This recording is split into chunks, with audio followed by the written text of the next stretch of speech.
November 10 ലോക ശാസ്ത്ര ദിനമാണ്. ഈ ശാസ്ത്രദിനത്തിൽ നമ്മൾ പുതിയ കാര്യങ്ങൾ അറിഞ്ഞിരിക്കേണ്ടതുണ്ട്. തീർച്ചയായിട്ടും ശാസ്ത്രം നമ്മൾ പഠിക്കുന്നുണ്ട്, അതിൻ്റെ ചരിത്രം മുതൽ തന്നെ നമ്മൾ പഠിക്കുന്നുണ്ട്. പക്ഷേ പുതിയ പുതിയ വിവരങ്ങൾ അനുനിമിഷം ഉണ്ടായിക്കൊണ്ടിരിക്കുകയാണ്, സംജാതമായിക്കൊണ്ടിരിക്കുകയാണ്. അതിലേക്ക് വെളിച്ചം വീശുന്ന ചില കാര്യങ്ങളുമായിട്ടാണ് ഇപ്പോൾ റോബിൻ മാഷ് നമ്മുടെ മുമ്പിലെത്തുന്നത്. കേൾക്കാം, ശ്രദ്ധിക്കാം, പഠിക്കാം.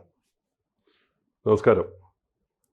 പുതിയ നമ്മുടെ ദേശീയ സുരക്ഷയുമായി ബന്ധപ്പെട്ട ഒരു വിഷയമാണ്. പക്ഷേ ഈ ദേശീയ സുരക്ഷയുമായി ബന്ധപ്പെട്ട ഈ വിഷയം ഭൂമിയിലല്ല, ആകാശത്തെ വിഷയമാണ് ഇന്ന് ചർച്ച ചെയ്യുന്നത്. അതിൻ്റെ ഏറ്റവും പ്രധാനപ്പെട്ട അതിൻ്റെ തലക്കെട്ട് എന്താണെന്ന് വെച്ചാൽ, ഇത് ഉറപ്പാക്കാനായി, നമ്മുടെ ദേശീയ സുരക്ഷ ഉറപ്പാക്കാനായി ഭാരതം ചൈനീസ് ബന്ധമുള്ള ഉപഗ്രഹങ്ങളെ വിലക്ക് ഏർപ്പെടുത്തി എന്നാണ്.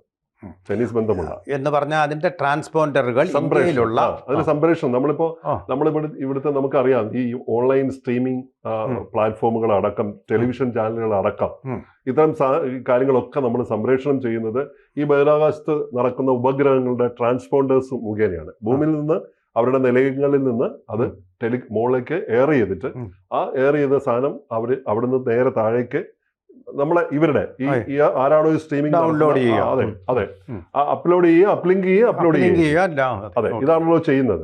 ഇത് പണ്ട് ചെയ്തിരുന്ന നമുക്ക് ഓർമ്മയുണ്ട്, കൈരളി ചാനലും ഇന്ത്യ വിഷനാണ് കേരളത്തിൽ ആദ്യമായിട്ട് ലൈവ് പ്രോഗ്രാം ചെയ്തിരുന്നത്. അപ്പൊ അത് റഷ്യൻ സാറ്റലൈറ്റുകൾ ഉപയോഗിച്ച് അവർ പറഞ്ഞിരുന്ന ഒരു കാര്യം അതുകൊണ്ട് ശ്രദ്ധിക്കണം മാഷ്. അതായത് കമ്മ്യൂണിസത്തെ ഇന്ത്യയിൽ പിന്നെ വ്യാപകമാക്കാൻ വേണ്ടിയിട്ട് അതിനു വേണ്ടിയിട്ടാണ് ഞങ്ങൾ ഈ ചാനൽ തുടങ്ങിയിരുന്നെന്ന് പറഞ്ഞാൽ തുടങ്ങി. ഇന്നിപ്പോ രാജീവ് ചന്ദ്രശേഖരന്റെ കയ്യിലാണ് കമ്മ്യൂണിസത്തെ വ്യാപകമാക്കാൻ വേണ്ടിയാണെന്ന് പറഞ്ഞാൽ അതിൽ ചില സൗജന്യങ്ങൾ അവർ നേടിയിരുന്നു. അവർ ആദ്യത്തെ ട്രാൻസ്മിഷൻ അവർ നടത്തിയിരുന്ന അവരുടെ സ്റ്റുഡിയോ സിംഗപ്പൂരിലായിരുന്നു. ഡോക്ടർ റെജി മേനോന്റെ ഉടമസ്ഥത. അതെ ആദ്യത്തെ. അപ്പൊ അത് പോയി, അതങ്ങനെയാണ് രാഷ്ട്രീയ താല്പര്യങ്ങൾ മാറിക്കൊണ്ടിരിക്കും. അപ്പൊ അത്തരത്തിലുള്ള ചില രാഷ്ട്രീയ താല്പര്യങ്ങൾ കൂടി ഡിജിറ്റൽ സുരക്ഷയും കൂടി നോട്ടമിട്ടുകൊണ്ട് ലക്ഷ്യം വെച്ചുകൊണ്ടായിരിക്കാം ഒരുപക്ഷെ ഇന്ത്യ ഇങ്ങനെ ഒരു തീരുമാനമെടുത്തത്. ഈ തീരുമാനമെടുത്തത് ബഹിരാകാശ മേഖലയിലെ സുരക്ഷാ ഭീഷണികൾ മുൻനിർത്തിക്കൊണ്ടാണ് ഘട്ടം ഘട്ടമായി ഈ ചൈനീസ് ബന്ധമുള്ള ഉപഗ്രഹങ്ങൾ ഉപയോഗിക്കുന്നത് ഘട്ടം ഘട്ടമായിട്ട് നിർത്തലാക്കാനാണ് തീരുമാനം. അപ്പൊ ജിയോ പൊളിറ്റിക്കൽ രാഷ്ട്രീയപരമായിട്ടുള്ള കാര്യങ്ങളൊക്കെ, വെല്ലുവിളികൾ, സുരക്ഷാ അടിത്തറ ശക്തിപ്പെടുത്തുന്നതിനുള്ള സുപ്രധാനമായിട്ടുള്ള നീക്കമായിട്ടാണ് ഇതിനെ കാണുന്നത്. നിലവിൽ നമ്മൾ സംപ്രേഷണ ആശയവിനിമയ ശൃംഖലകൾക്കായി ഉപയോഗിക്കുന്ന ചൈനീസ് സ്വാധീനമുള്ള ഉപഗ്രഹങ്ങളാണല്ലോ അതിന്റെ മുകളിലാണ് ഈ നടപടിയെ ബാധിക്കുക.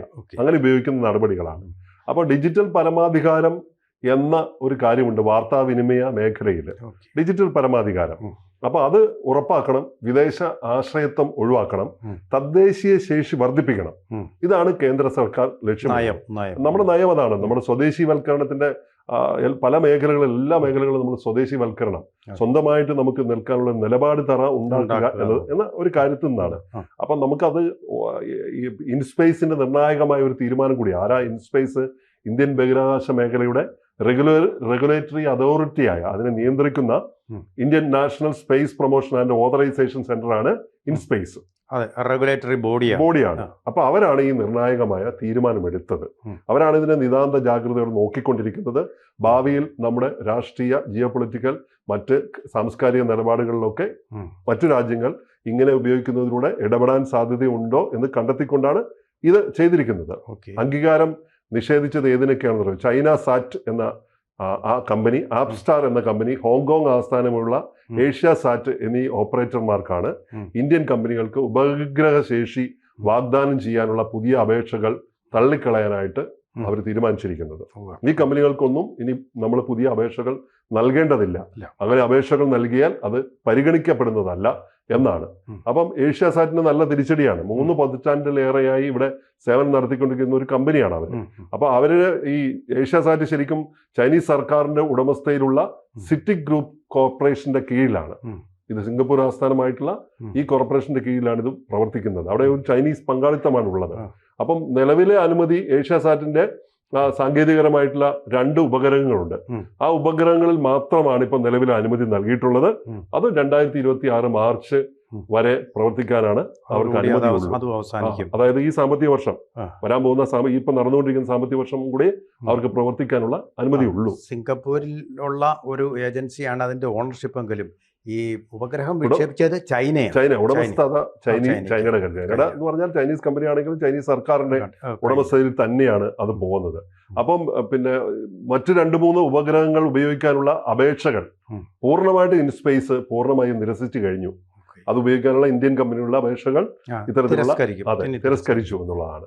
അപ്പം ചൈനീസ് ബന്ധമുള്ള ഉപഗ്രഹങ്ങളെ ആശ്രയിച്ചിരുന്ന പ്രമുഖ സംപ്രേഷണ സ്ഥാപനങ്ങൾ അടുത്ത വർഷം മാർച്ചോടെ സേവനങ്ങൾ മാറ്റി സ്ഥാപിക്കാൻ ഇതുമൂലം നിർബന്ധിതരായിരിക്കുകയാണ്.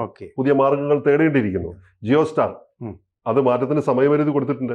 ജിയോ സ്റ്റാർ അത് ഓൾറെഡി ചെയ്തു കഴിഞ്ഞു. അത് ചെയ്തു കഴിഞ്ഞു.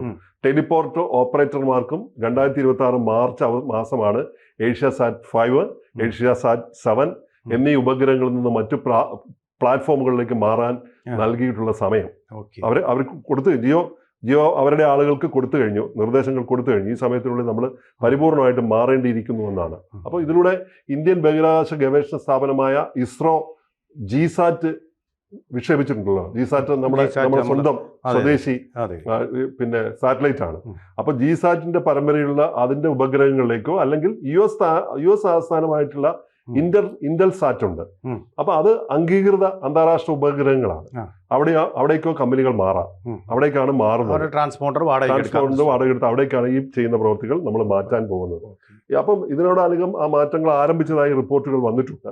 അപ്പൊ സി എന്റർടൈൻമെന്റ് തങ്ങളുടെ സംപ്രേഷണ സേവനങ്ങൾ ജിസാറ്റ് 30 ജിസാറ്റ് 17 മറ്റ് ജിസാറ്റിന്റെ മറ്റ് പിന്നെ സാറ്റലൈറ്റ് അതിലേക്ക് ഉപഗ്രഹങ്ങളിലേക്കും മാറ്റിയതായി ഔദ്യോഗികമായി അറിയിച്ചു. ഞങ്ങൾ മാറിയിരിക്കുന്നു എന്നാണ്. അപ്പം ബഹിരാകാശ മേഖലയെ ദേശീയ സുരക്ഷയുടെ നിർണായക ഘടകമായിട്ടാണ് രാജ്യം കാണുന്നത്. അപ്പം അങ്ങനെ വരുമ്പോൾ സർക്കാരിന്റെ നിലപാട് ജിസാറ്റിന്റെ ശക്തി ഇന്ത്യയുടെ ജിസാറ്റ് പ്രോഗ്രാം വഴി ആവശ്യത്തിന് തദ്ദേശീയ ഉപഗ്രഹ ശേഷി കൈവരിച്ചതിനാൽ നമുക്കിപ്പം സഫീഷ്യന്റ് ആയിട്ടുള്ള ഉപഗ്രഹ ശേഷിയുണ്ട്. മറ്റാരെയും ആശ്രയിക്കേണ്ടതില്ല. അപ്പം നേരത്തെ ഉണ്ടായിരുന്ന പോലെ വിദേശ സേവനങ്ങൾ നമ്മൾ ഇനിയിപ്പോൾ ആശ്രയിക്കേണ്ട എന്നുള്ളതാണ് നമ്മുടെ നിലപാട് എന്ന് ഈ ജിസാറ്റുമായിട്ട് ബന്ധപ്പെട്ട ഉദ്യോഗസ്ഥർ വ്യക്തമാക്കിയിട്ടുണ്ട്. അപ്പൊ അങ്ങനെ വരുമ്പോൾ നമുക്ക് പിന്നെ ഇന്റർസാറ്റ് പോലുള്ള ഈ സ്റ്റാർലിങ്ക് പോലുള്ള കമ്പനികൾക്ക് ഇപ്പം അവർക്ക് നിയമ അനുമതിയുണ്ട്. ഇന്റർസാറ്റ്,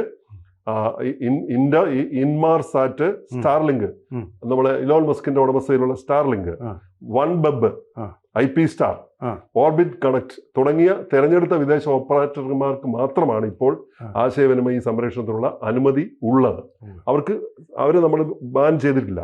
എന്ന് വെച്ചാൽ കാണുന്നത് ഈ ചൈനീസ് ഓപ്പറേറ്റിംഗ് ഉള്ള കമ്പനികൾക്കാണ് ഏറ്റവും കൂടുതൽ ഈ വിലക്ക് ഏർപ്പെടുത്തിയിട്ടുള്ളത്. ഒരു കാര്യം, ഇവിടെ സ്റ്റാർ ലിങ്ക് വഴിയുള്ള ഫോണുകൾക്ക് ഇന്ത്യയിൽ അനുവാദം നേരത്തെ തന്നെ കൊടുത്തിട്ടുണ്ടെന്ന് പറയുന്നു. അത് ഇലോൺ മസ്കിന്റെ സ്റ്റാർ ലിങ്ക് വഴി സാറ്റലൈറ്റ് ഫോണുകൾ ഇന്ത്യ കൊടുത്തിട്ടുണ്ട്. ഫ്രീ ഇന്റർനെറ്റ് അത് മുഖേന അവർക്കിപ്പോ ഈ പറഞ്ഞ പോലെ നമ്മൾ ഇവിടെ പ്രവർത്തിക്കാനുള്ള അനുമതി നൽകി കഴിഞ്ഞു.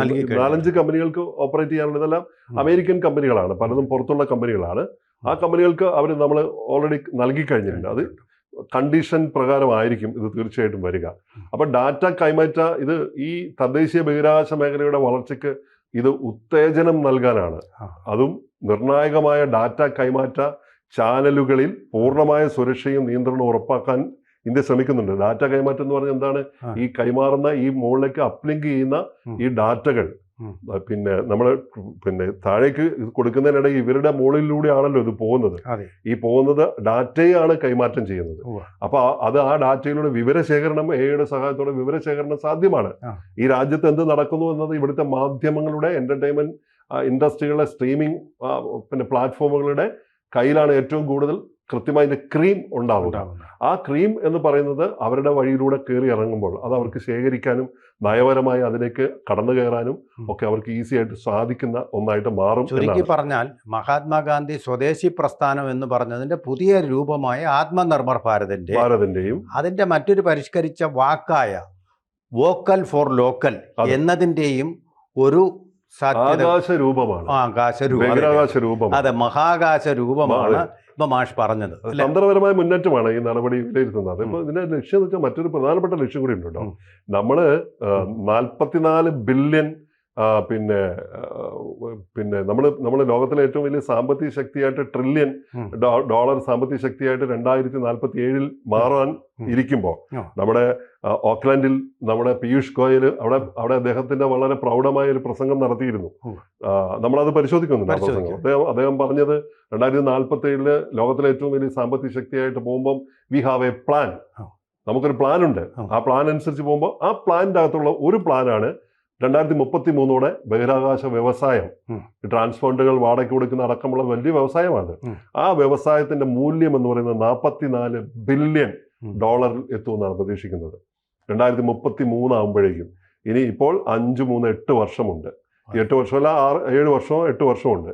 അതിനിടയിൽ ഇന്ത്യൻ ബഹിരാകാശ വ്യവസായത്തിന്റെ മൂല്യം എന്ന് പറയുന്നത്, നമ്മളിത് ഒരു സ്വയം പര്യാപ്തതയുടെ ലോകം മാത്രമല്ല, അതൊരു ബിസിനസ്സിലേക്കും കൂടെ കടന്നിരിക്കുന്നു.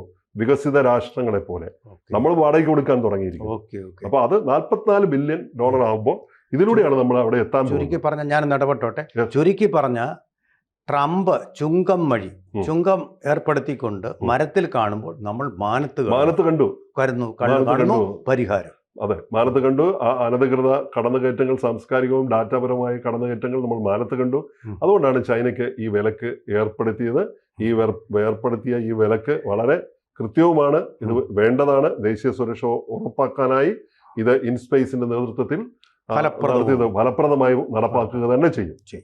കൂടുതൽ വാർത്തകളും വിശേഷങ്ങളും നിങ്ങളിലേക്ക് എത്താൻ ABC മലയാളം സബ്സ്ക്രൈബ് ചെയ്യുക, ബെൽ ബട്ടണും അമർത്തുക.